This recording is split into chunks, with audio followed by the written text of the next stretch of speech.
Hey everyone, so welcome to the day two. Although it's day two after a week almost, because I was having some other prior commitment, I was not able to update it like the very next day. So, but yes, here we are, and today in this video we're going to learn about about writing the test cases using the softwares as well as without using them. And before that, I would like to extend my thanks to my team members, my colleagues, my managers who are helping me a lot during the whole process of learning myself about the testing and all. So yes, thanks a lot, guys. So let's get started with the test cases. So here I am sharing my screen. So just hold on. Yeah. So before starting, guys, so actually any test cases should have four components, like what should be the end result, what you have got, and whether it got passed or failed. So that's why to write all these components, you can use any of the method which you would like to. Like you can use Google Docs, you can use Microsoft Word. If you want it to be in your hard disk, if you want it to be on cloud, then Google Docs is a better version of it.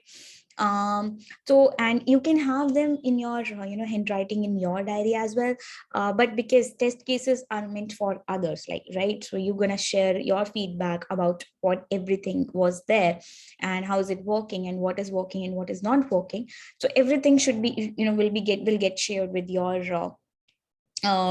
team members. So that's why it's better to have at some shareable place. So cloud is always a good option to do that.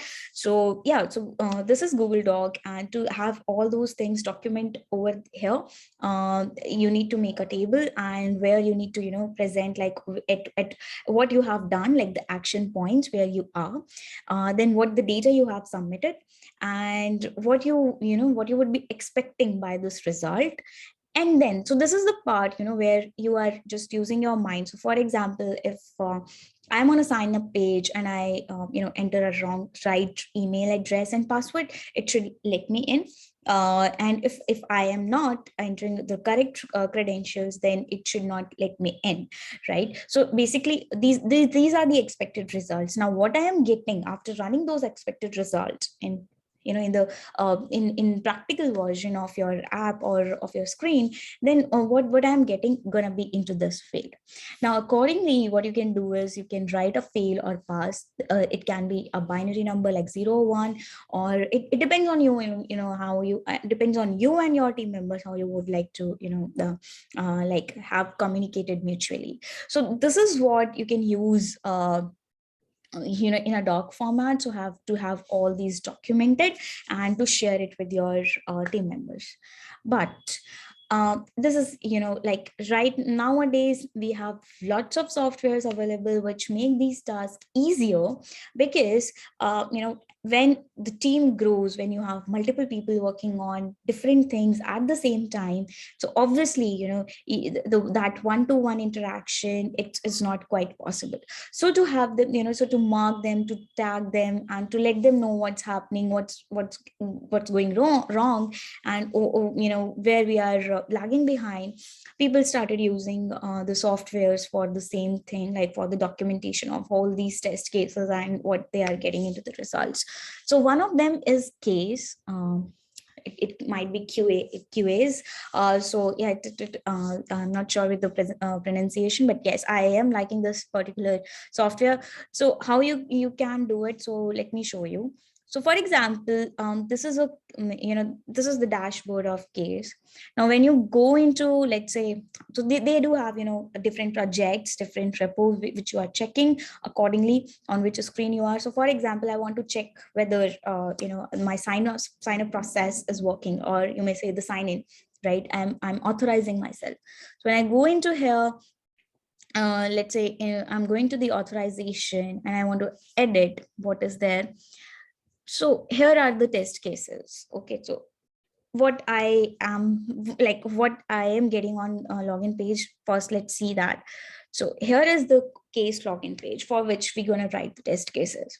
So you can check out, like as a tester, that we have email, we have password, we have remember we check button, we have login, we have forgot your password link, we have sign in with SSO, we have sign up, right? And as a normal person, you can think of that, yes, you just need to enter an email and a password and then you are done. But as a tester, you need to check whether this checkbox is working, whether where you are going after clicking on login thing.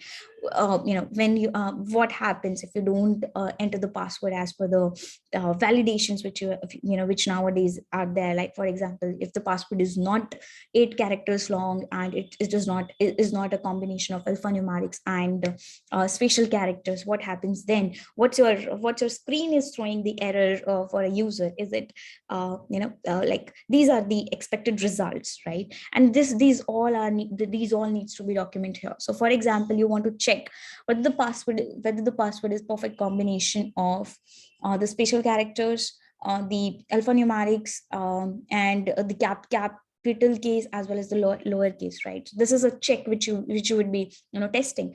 So accordingly, you need to write this test cases over here, and then what data you're going to enter. So for example, you're going to enter a password with all numerics, or a password with all caps lock on, or a password with all special characters. So let's see what so you are then in this case you are expecting that it should give you an error, right? So this is your expected result. So this is how you need to plan your test cases.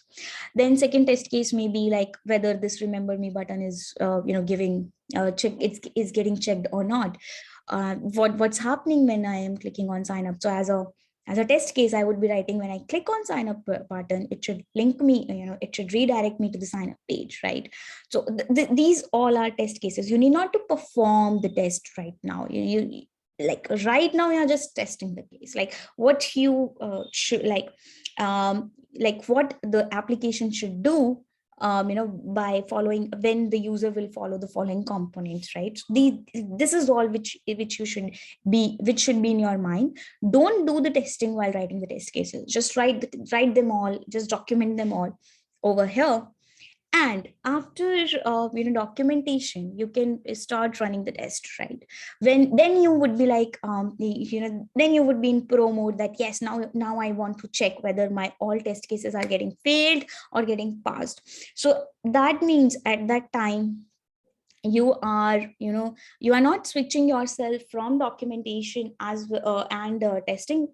Instead, you are doing it step by step in a linear manner, right? You have first wrote all the test cases, you have documented them. Now when you are starting with testing, or maybe your colleagues started with testing, the developers who started with testing, so they can follow the whole pattern. They can enter the data and they can let you know that this test case has been got passed and this test case got failed.